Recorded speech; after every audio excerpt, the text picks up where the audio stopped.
Vihino Amadonai Elohenu Alenu Mahaseyadenu Konenalenu Mahaseyadenu Koneneo. Seguimos con el Kuzari.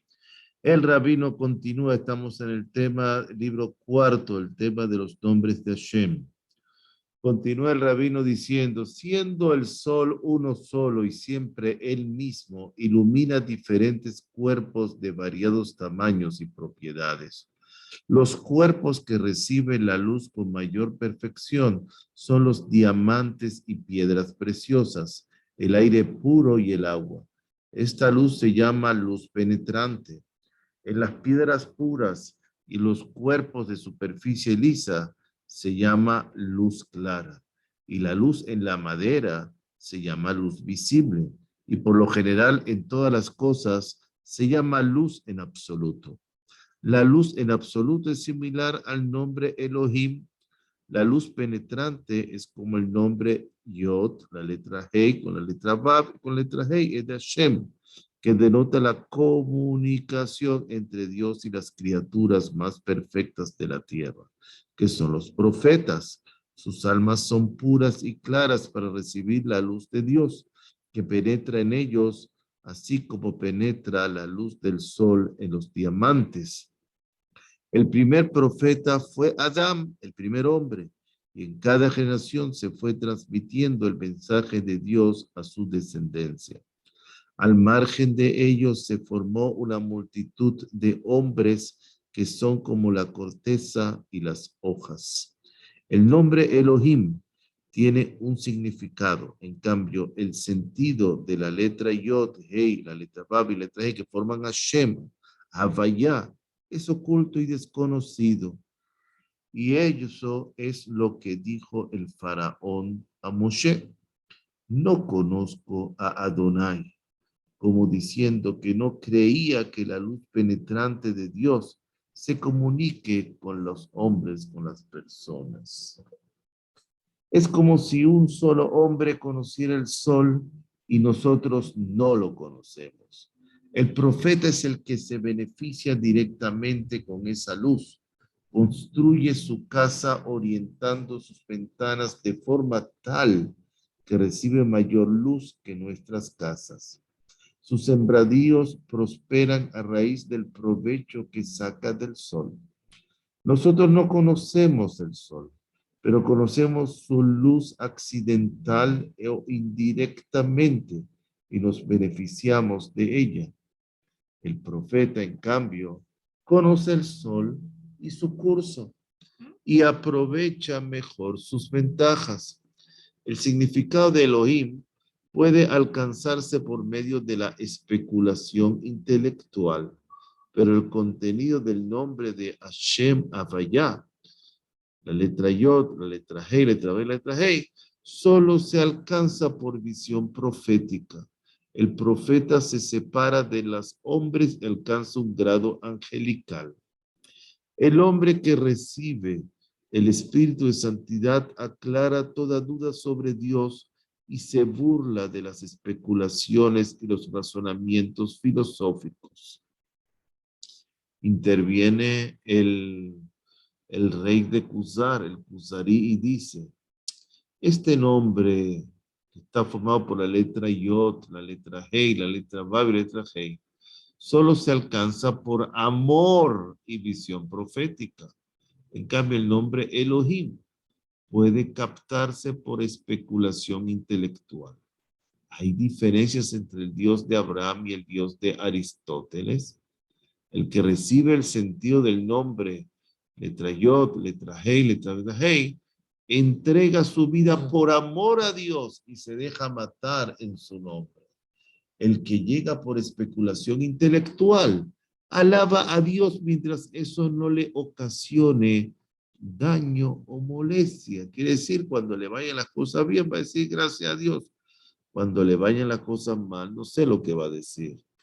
Y no hay que culpar a Aristóteles si se burlaba de las obras legales de la Torá, ya que él mismo dudaba de si Dios tenía conocimiento de ellas.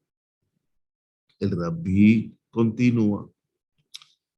Cuando Abraham vino alcanzó la visión profética, se le comunicó que abandonara sus especulaciones científicas y la astrología y se consagrase al servicio de Dios. Se lo llamó Dios de Israel, porque solo se comunicó con este pueblo. Los seguidores de la Torá siguen las palabras de los profetas y se satisfacen con argumentos sencillos y claros.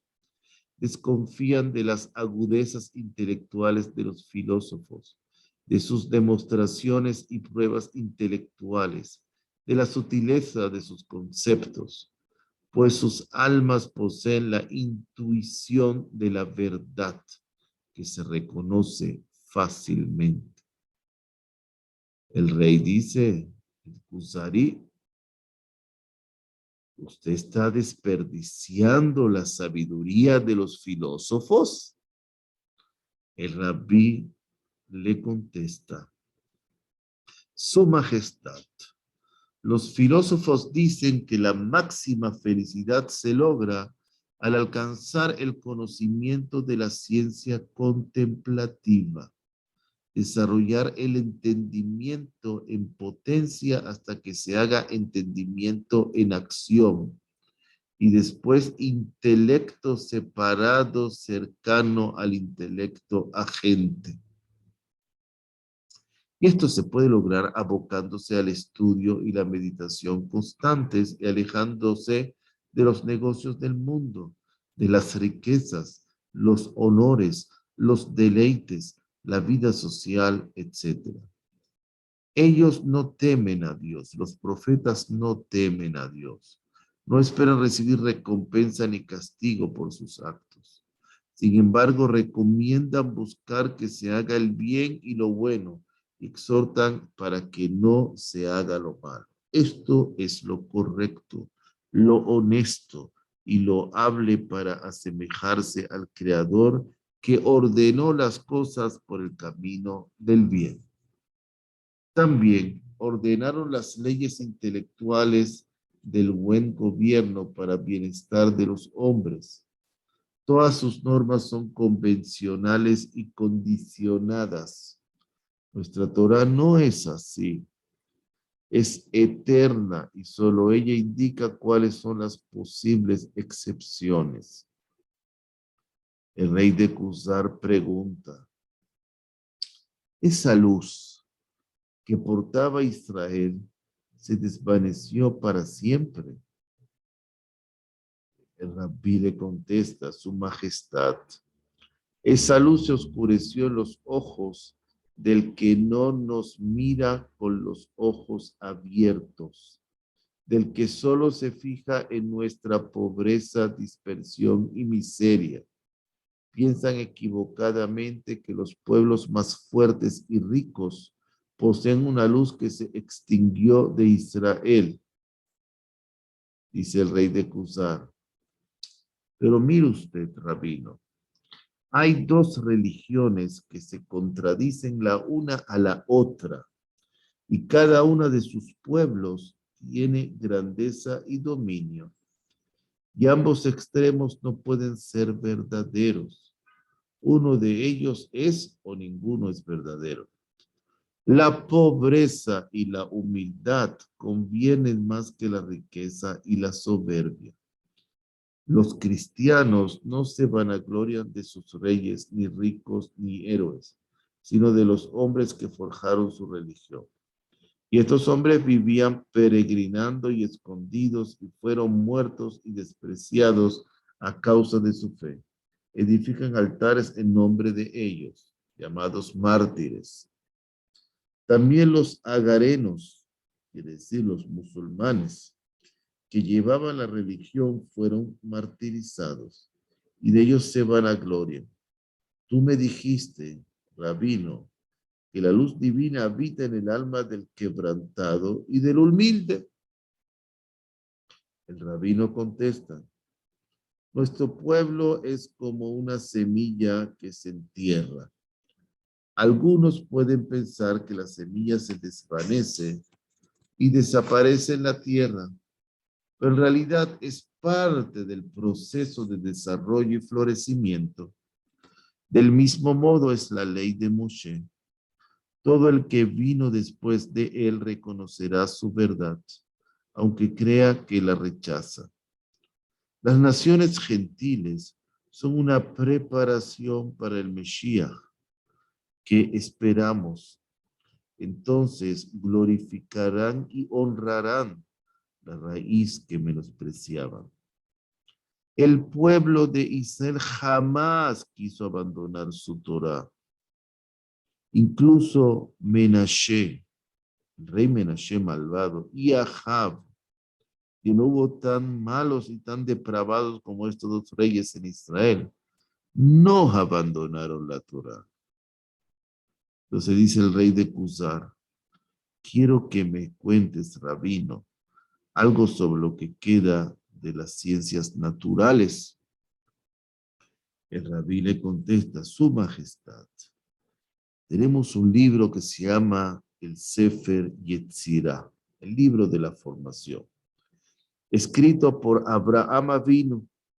Enseña la unidad, enseña la omnipresencia de Dios y da varias pruebas y demostraciones que conforman una unidad emanada de Dios. Sefar, Sipur y Sefer. Sefar es número, una cifra numérica. Sipur es palabra, un cuento. Y Sefer son escrituras, libro. Sefar, que es número, se refiere a la cantidad y el peso de los cuerpos creados. Las proporciones de los cuerpos, el orden, la medida, la cantidad, el peso, los movimientos, todo se establece por un número Sefar. El mundo fue creado con 10 cifras numéricas del 0 al 9. La casa no sale hecha de la mano del arquitecto, del ingeniero, sin que éste haya concebido previamente un plano. En su mente, la forma de la casa, y fue hecho un plano. El sipur, la palabra, el cuento, se refiere al habla, la voz de Dios, mediante la cual existen las cosas en su forma externa e interna. El Sefer, el libro, la escritura, se refiere a la escritura de Dios. Sefar, Sipur y Sefer son en Dios una sola y una misma cosa, mientras que en el hombre son tres aspectos. El hombre considera con el entendimiento, habla con la boca y escribe con su mano. En cambio, la consideración de Dios, sus palabras y sus escrituras son la misma cosa. Es como un tejedor de telas que con el simple hecho de imaginar sus obras bastaría para que la seda se hiciese a su voluntad y se tiñese en los colores que concibiera en su mente. Las lenguas y las escrituras tienen ventajas unas sobre otras. Algunas lenguas, algunos idiomas guardan en sus nombres una estricta conformidad con las cosas nominadas. En otras lenguas es muy remota esa conformidad. La lengua divina, el hebreo, que enseñó Dios a Adán, la puso sobre su lengua y su corazón, y es la más perfecta de todas para expresar el sentido de las cosas. Adán nombró a cada cosa, denotando en el nombre de su naturaleza. La lengua santa es excelente. Los ángeles la captan mejor que otras lenguas. Las figuras de sus letras tienen una intención que no es accidental, sino que denotan un sentido. Dios creó al mundo con tres factores, con tres sefarim, Sefer, Sipur y Sefer. Y los tres son uno en Dios. Esta unidad es el principio de los 32 caminos ocultos de su sabiduría, la sabiduría divina. Que son las 10 sefirot y las 22 letras del alfabeto con las cuales está escrita la Torá. Las sefirot son emanaciones de sus cualidades y atributos de Dios. Por medio de los 32 caminos de sabiduría, Dios ordenó el mundo. La cantidad, el número, la medida de las cosas surgen de las 10 sefirot que no tienen fin. La calidad de las cosas surge de las 22 letras que se dividen en 3 grupos. 3 madres, 7 duplicadas y 12 simples. 3 madres, Aleph, Mem, Shin. Misterio oculto del que procede el aire, el agua y el fuego, con los cuales todo es creado.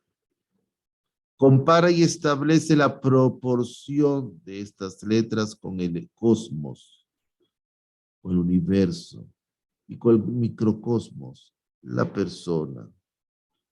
El orden es uno y uno es el ordenador.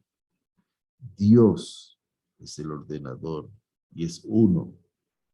La variedad de las cosas depende de la materia, que es de diversa calidad. Hay materia superior, inferior, clara y turbia. Pero una sola es la inteligencia y la providencia que ordena todo el universo. El mundo, el hombre y el orden de las esferas, las sefirot, son testigos fieles de la unidad de Dios. Mundo, hombre y año. Se reconoce la conformidad de las letras con las cosas creadas que mantienen un orden en el mundo, el hombre y en el año, según la tabla que se encuentra aquí en este libro. 1/3, 3/7 y 7/12. Los riñones y los testículos aconsejan. El bazo ríe porque limpia y purifica la sangre, y el alma de la turbiedad y la melancolía. El hígado se aira por causa de la cólera que se engendra en él. El vientre duerme por los órganos de la nutrición. No se menciona el corazón porque es el rey del organismo, ni el diafragma y el pulmón porque son servidores directos del corazón y no sirven al resto del cuerpo sino por accidente indirectamente. El cerebro forma parte de los sentidos que se engendran en él. El diafragma separa el mundo físico del mundo vital. El cuello separa el mundo vital del mundo racional. El Sefer Yetzirah está lleno de secretos y misterios profundos. Dios es el lugar del mundo, pero el mundo no es su lugar. El cuerpo humano tiene 6 lados y 3 dimensiones. Las 7 letras duplicadas responden a los 6 lados y el palacio de la santidad que está en el medio. Hace referencia a las permutaciones y combinaciones de letras. 3 piedras edifican 6 casas. 4 edifican 24 casas.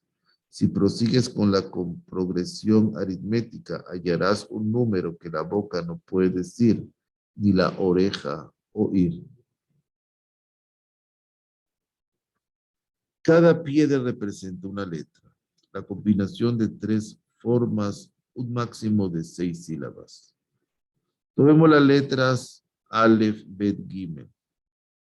Las 6 combinaciones posibles son Aleph, Bet, Gimel, Aleph, Gimel, Bet, Bet, Aleph, Gimel, Bet, Gimel, Aleph, Gimel, Aleph, Bet y Gimel, Bet, Aleph. Con 4 letras obtenemos un máximo de 24 combinaciones. Cuando queremos combinar más de 8 letras diferentes, no nos alcanzaría el tiempo que dura nuestra vida para expresar todas las posibilidades, todas las posibles combinaciones. Con las tres letras Yod, Hei, Vav, en sus 6 posibles combinaciones, fueron creados los 6 lados del mundo. La mayoría de los principios de la filosofía griega de Aristóteles son repugnantes al entendimiento, están teñidos con la lógica. Además, no hay conformidad entre dos de ellos que no pertenezca a la misma escuela, sea Empédocles, Pitágoras, Aristóteles o Platón, u otros. Ninguno de ellos coincide con el otro. Entonces el Kusarí, el rey, pregunta, mire, rabino, ¿qué necesidad hay de reconocer la virtud de las letras Hei, de la letra Vav, de la letra Yod? Si ya dijimos que Dios renueva su obra constantemente. El rabí le contesta, Abraham tuvo acceso a la verdad por especulación intelectual. Pero después de que tuvo la primera comunicación con Dios, dejó las especulaciones para someterse a la voluntad divina. Dios le ordenó que abandonara la astrología, pues no se llega a Dios mediante la especulación científica, sino aceptando sus ordenanzas y estatutos, Mishpatim y Hukim. Platón hace referencia a un profeta que vivió en el tiempo del rey Morinus. Explicaba a los filósofos que solo alcanzarían a Dios siguiendo las enseñanzas de los profetas y de la Torá. Entonces el Kusarí interviene y dice, mire, rabino, quiero que me digas algo sobre el conocimiento que los sabios judíos tenían sobre los astros. El rabí le contesta, su majestad.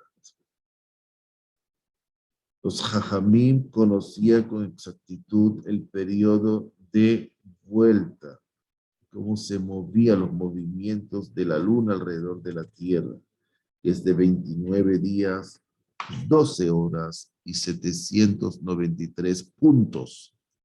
Conocían también Harakim, conocían también el periodo de revolución del sol. Cada estación del año consta de 91 días y un cuarto de día. En el libro Pirkei de Rabbi Eliezer, de la generación de los sabios de la Mishnah, de los Tanaítas, se dan las medidas de la tierra y de cada una de las esferas, las naturalezas de los planetas y de los signos del zodíaco, sus figuras y sus influencias, sus movimientos, etc. Ellos conocían perfectamente las 4 revoluciones del sol. Había libros específicos para cada una de las ciencias naturales. El rey Kusarí pregunta, mire, rabino, ¿dónde están esos libros? ¿Cómo se perdieron? El rabí le contesta, esos libros los entendían solamente los hombres singulares. Los primeros testimonios que se pierden en el seno de un pueblo son aquellos testimonios de sus hombres más calificados, luego los de la gente inferior. Murieron los hombres singulares y con ellos murió su ciencia. Y si quedaron los libros de la Torá fue porque los necesitaba el pueblo, que en su gran mayoría los conocía. También se conservaron los libros de Gemara, de Talmud.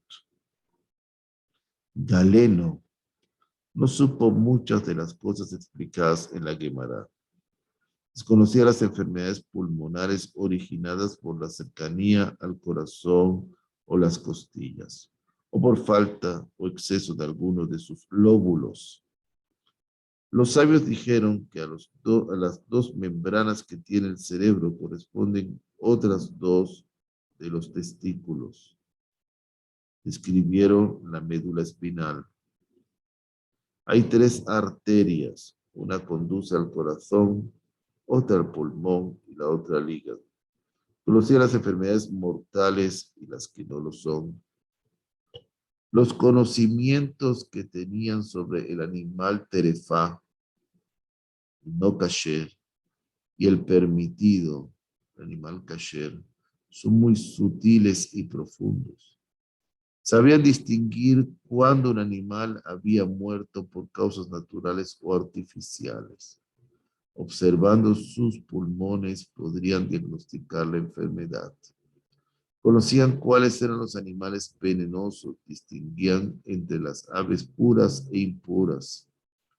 Dijeron que los animales venenosos descargan su veneno intencionalmente y no por accidente, y solo si están vivos. Distinguía las diferencias entre la sangre de la menstruación, de la gonorrea, de la virginidad y la sangre limpia. La diferencia de los flujos del hombre y de la mujer. Y no entendemos su captación sobre la lepra. Baruch Hashem Leholam. Amén de amén.